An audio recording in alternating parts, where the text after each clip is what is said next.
Ilohi amin, barakasini bersin, sharmanda qilmasin. Bismillah. Oh, Oshpazimiz sharmanda qilmagan aka. boshladiku xudo xolasa. Guruch nima deyapti oshpaz guruch? Guruch voydot deyapti. Voydot deyaptimi? Qani bitta sakratingchi? Hali unda uchirib tashlaydi-yu. Hali sakrati degan. Oh, qarang. Men oshpazni qaranglar, profillarga o'xshaydi, hali to'yxonada oshqiladiganlarga o'xshaydi, tavba. Ha? Qozonni bir chetiga tog'lar qistirib qo'yib, mana qaranglar.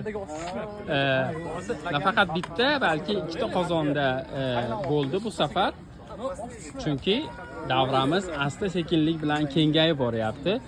Bu davrada albatta siz ham bo'lishingiz mumkin, xudo xolasa. Istalgan paytda tadbirlar, o'zbek bayramlari bo'ladimi yoki bo'lmasam shunchaki bir oshlashlik maqsadingiz bormi? Bemalol Mainz Wiesbadenga kelishingiz mumkin. Chiroyli tabiat ostida.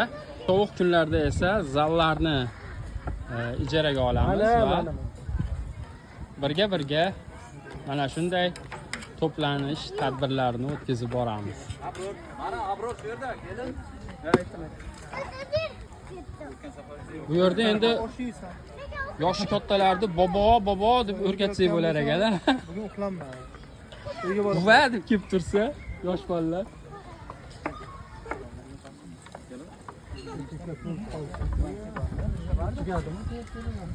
Mana o'zbek to'y oshi bo'ldi, xudo xolasa. Mazasi haqida hali yana bitta intervyu qilamiz. Qani kelgan mehmonlardan so'rab ko'ramiz, O'zbekistondan kelganlardan. O'zbekiston oshiga o'xshadimi, yo'qmi deb. Qani ularning fikrini bilaylikchi. Biz bu yerda doim yeb yurganimiz uchun bir kishini qo'lidan biz uchun mazza osh bo'ladi. Qani mehmonlar fikri qanaqa bo'lar ekan? Men bilan qaranglar mana bu. Bular qassoblar ekan bular mana. Mana salat tarqatuvchi ham bor ekan mana. Bular mana shunaqa qilib birga ahillikda ishlaydi. Mana o'shaning uchun bunaqa tadbirlar bo'lib turadi.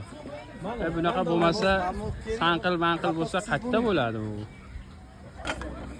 Mana salat ketdi mana xudo xolasa. Dasturxonga qarab.